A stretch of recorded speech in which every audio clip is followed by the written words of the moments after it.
He is Jay Glazer, NFL on Fox Insider, back on the program. Let me start with the Aaron Rodgers appearance on Pat McAfee yesterday. I don't know if he... Hello? What's going on? No, we don't know. No. No. You got to do a little foreplay with me. You know that. Come on, man. We just spent a week in Panama together. I got no love. I did foreplay in Panama with you. You had a good time in Panama. You and your lovely wife. Hey, I even went to a church with you guys in Panama for Ash Wednesday. I'm a Jewish guy. I know. Well, we were going to dinner, and it was Ash Wednesday, and my wife was like, I got to go get my ashes. And all of a sudden, we dragged Jay into the church. No. I volunteered. No, I don't. I want to learn. So we go in, and then, I'm thinking you're going to walk up and get your ashes. And I go, I don't think you should do that, Jay. I don't think so either. It doesn't matter how many different religion, temples, church, mosques I go to. There's not enough time to, atone for my sins. Yeah, I didn't want to bother them with that. Okay, so great to see you, Jay. You too, buddy. There we go. Okay. How we feeling? Feeling great. Me too. Feeling great. I got my shoulder again this time, man. I feel fantastic. Yeah? Well, I really do. How about you stop fighting people? Why would I do that? Well, I don't know. You're getting older and your body is, Now you're age shaming me? That's what we're doing. You know what, though? People always ask me, why do I still do this stuff? I'd rather that kill me than I die from not doing it. I got to do it. I always talk about I need teams and for here between my ears, these teams. And I love having those teams, whether it's training players or my MMA guys, my old guys. We're getting older now, so we're being a little smarter with what we do in our heads. But just training players. The guy I really took on this year, full-time, if you will, was A.J. Barner, who did a great job, obviously, with Seattle. But you don't find guys like that as much anymore. Players are different now than they used to be. When I used to train, so many guys in the offseason. And, I always tell these guys, being famous ain't the same as being great. And a lot of these guys just come in now because they're so famous, they don't have a need to be great. They don't put that same work in. AJ did. AJ was, man, he even came out during the bye week for a little tune-up, which guys normally don't do. But I love it, dude. If I can help make somebody better, that helps me again here, man. That's why. Give me the current NFL player who you think could be great in UFC. Myles Garrett. I trained the Browns for like a month. When Myles put his hands on me, that sucked. That was terrible, man. That was awful. Mercedes Lewis, if he still qualifies here, I've had him for about 17 years. Mercedes throws kicks and jiu-jitsu, everything. He's really a student of it. I always said he's not current, but Kyle Long was he's if I didn't ever wrestle Kyle Long, I would be at least 5'7.5" now. But I'm trying to think current guys who just feel really violent. There's not Max Crosby. Max actually legitimately trains. By the way, is he's done with the Raiders? I don't see him coming back, but it's up to the Raiders. Yeah, they're the ones who hold the cards in this right now. But I guess he could retire and force their hand. Yeah, he can, but he loves football. It was interesting when I talk about guys, wanting to be great and trying to be great instead of famous. When he came out to my gym to train, he was like, "All right, so we're starting at 5:45, right?" And I'm like, "5:45 in the morning?" He's like, "Yeah, that's what time I start." I'm like, "Hey, dude, I come in at 11. Okay, so we're gonna go at 11, 5:45." He's like, "Well, I start at 5:45." And sure enough, 5:45 every day, he goes in there, trains, and he does, prehab and, stretching and mobility and speed and agility and lifts. And then we do the MMA part. And then after that, he does a little bit more strength, let's say, and then more hips and then rehab and, all this treatment and stuff. And it was every day, man. It was like 5:45 in the morning till 2 or 3. And that's where you look for, all the guys that we were friends with from back in the day. That's the only way they got famous, to be great. The only way to be great back then is to outwork the world. I tell these guys, the blueprint for greatness, it's not hard. Find out who the best is and do more than them.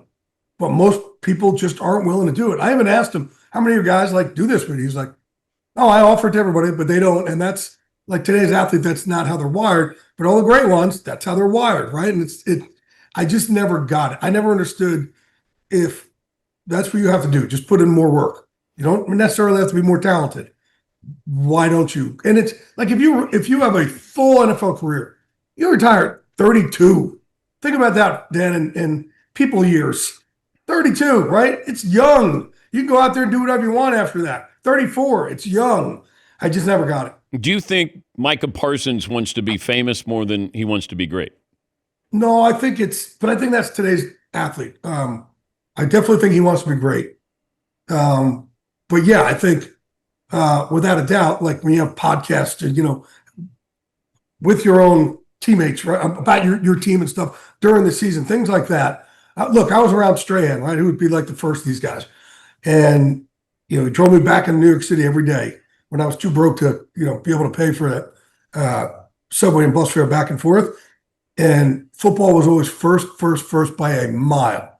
He fit the other stuff in when he was okay with it, but football was first. He did so much film work and so much working out, and like extra work, and everybody thought it the other way. It was never the other way. I don't think it's the other way for Mike either, but just seems so much bigger because of all the other stuff he does. All right, let's run down some of these situations. Aaron Rodgers and the Steelers. I don't think he's there yet here. And I haven't talked to him. I saw him on Pat yesterday. I haven't talked to him for a while. We trained together last offseason. So I don't know where his mindset is. I do love what he said about Mike. And he's like, Mike is, McCarthy is,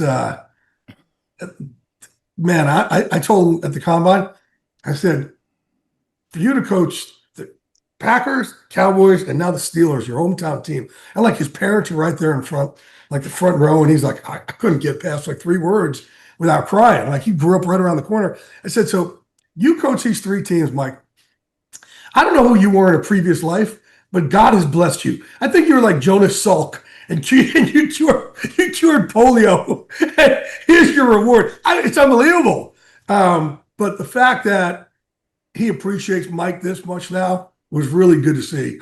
Because Mike is great. You got to remember, people forget. It was so bad on Aaron when they decided, okay, we're not going to. And I was right there through all this stuff with them. When Favre kept retiring, unretiring. And finally, at the end, they're like, hey, we're going with Aaron. There was people picketing outside Lambeau that they didn't want Aaron there. This kid, this youngster. And for him to be able to deal with this and become the guy he became, that's why Jordan Love also has much stronger mental health than anybody gives him credit for, to be able to deal with that to replace Aaron. But man, Aaron, they were flying helicopters and planes over, and look at the year he had that year and the career after that.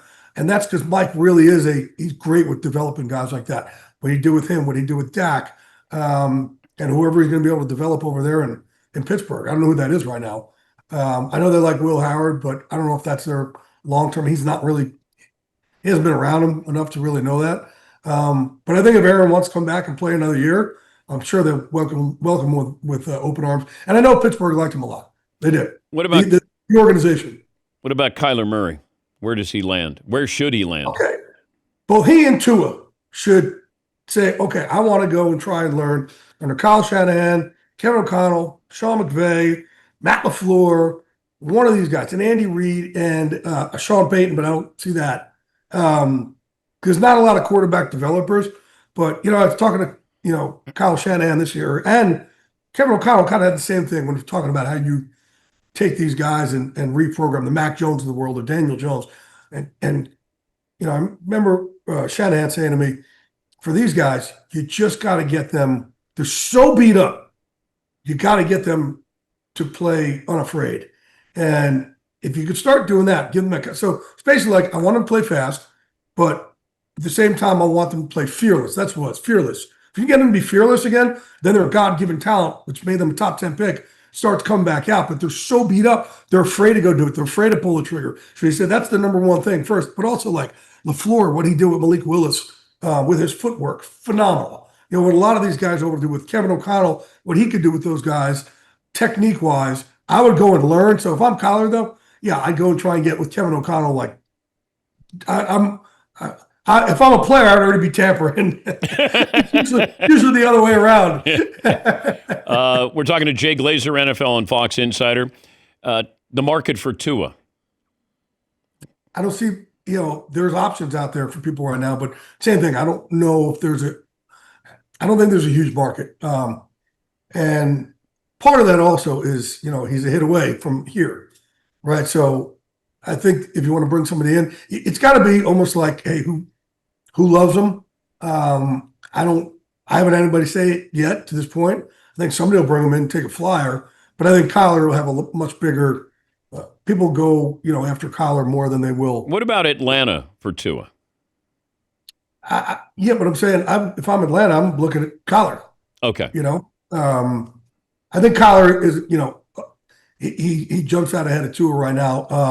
And look, I can't say Atlanta because I just haven't talked to like Matt Ryan and Cunningham and Stefanski about Tua, but also Tua again. Like, let's say everything works out. He still, hadn't really protected himself much, right?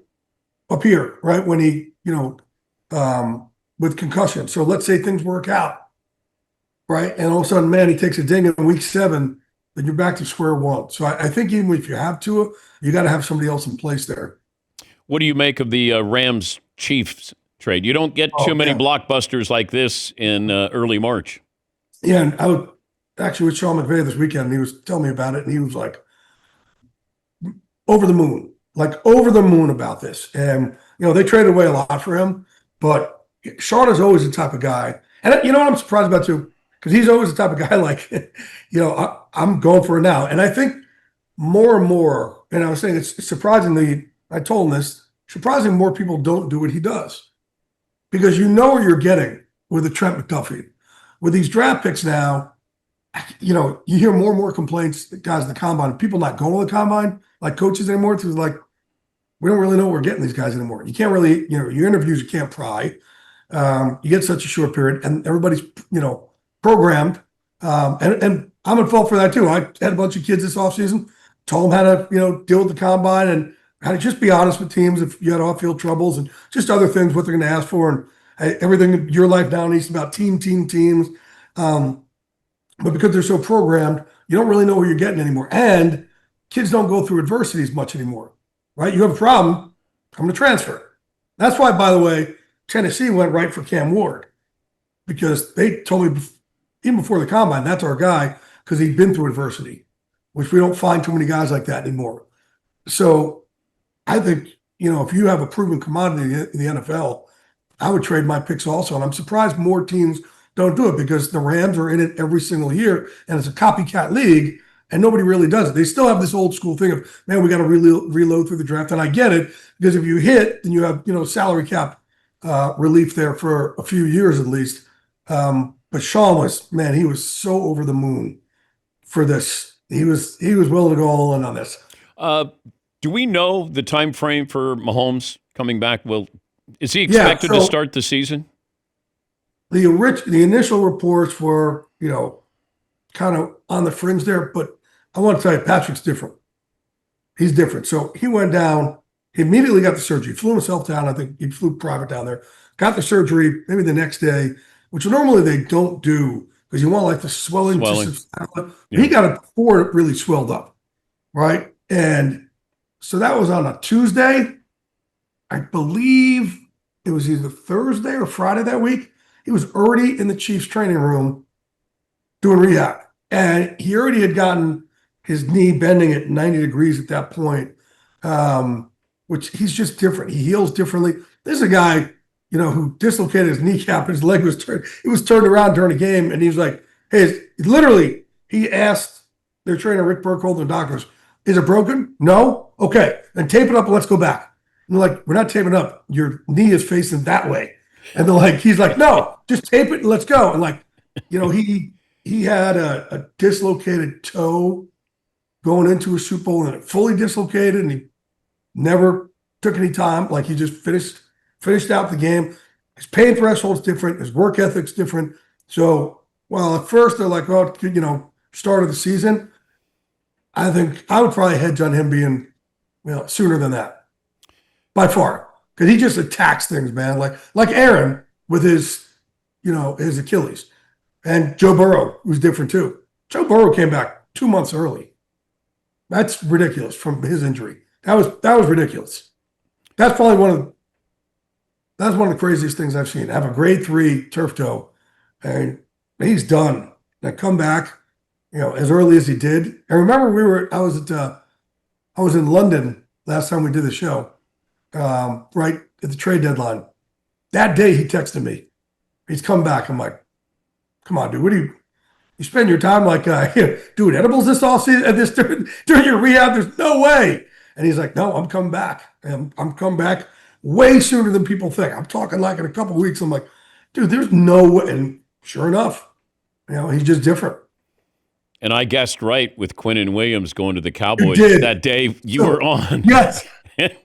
Folks, let me tell you this. So it's trade deadline. Dan and I are talking about our stem cell journey together. And all of a sudden I looked down on my phone and I'm texting and he's like, what's going on? Trade? I said, yeah, it's actually a team asking me about Quinnen Williams. And, but they want like a blockbuster for him and asked me about Quinnen Williams. And he literally said, is the Cowboys? And it was the Cowboys. And I kind of looked, you go back there, I kind of looked like, I know. You joked me a little bit. I'm like, oh my God. You're like, you put a virus on my phone, Dan? Yeah. I'm an insider now, I think. You are, no doubt. Yeah, I get. Far. Yeah, just don't ask OBJ. He called me an outsider. He did? Yeah, I was right about something, and I don't think he liked that I was correct about something with him, and he called me an outsider. He's usually not sensitive like that. I've had a lot. Look, I reported that he was getting traded from the Giants to another team, and I got mercilessly destroyed by everybody. And people started going on to Instagram. And like fans, listen, I'm an insider. My job's to report information that you don't know. If you knew it, you'd have my job. So my job is to give you information you don't know. And when we do it, don't get mad at us. Okay? Or we won't do it. And I put this out there, and people started going on to different people who I was training at Unbreakable, celebrities and some with drug issues, and going on to them saying, I hope you OD because you're stupid, training partner, and saying Odell's getting traded. Like, it was ridiculous. Wow. And I've been getting some of that for this Max Crosby one this offseason. People tell me how much I don't know and attacking Rosie and getting after my wife and saying some racial stuff and just like, it's ridiculous. I got it for Wink Martindale 2 years ago saying that he'd be gone from the Giants. And like Giant fans, I've been covering this team since '93. If I say something, instead of attacking me, you may want to go call DraftKings or FanDuel or something. I don't know. Maybe I don't want to be an insider. I don't pull stuff out of my butt, but that's my job, is to come out of left field and tell people things they don't know. And people get so upset. They got upset with the Kevin O'Connell thing a couple of years ago, that there were teams looking to trade for him. There were 4 teams that were trying to trade. And then people got upset that I reported it on Sunday. And I'm like, I don't work at Fox NFL Tuesday. I work for Fox NFL Sunday. It's the rigors of being an insider, man. But you know what? I am saying, that whole sticks and stones thing? Don't break your bones, but words will not. I'm the opposite. Sticks and stones won't do a thing to me, but words, I'm sensitive.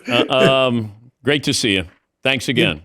Hey, man. Talk to you soon. Such a great time with you, dude. All right. That's Jay Glazer, NFL on Fox Insider. And we spent some time in Panama. I was doing a stem cell down there. I look over, and there's Jay getting stem cells with his wife.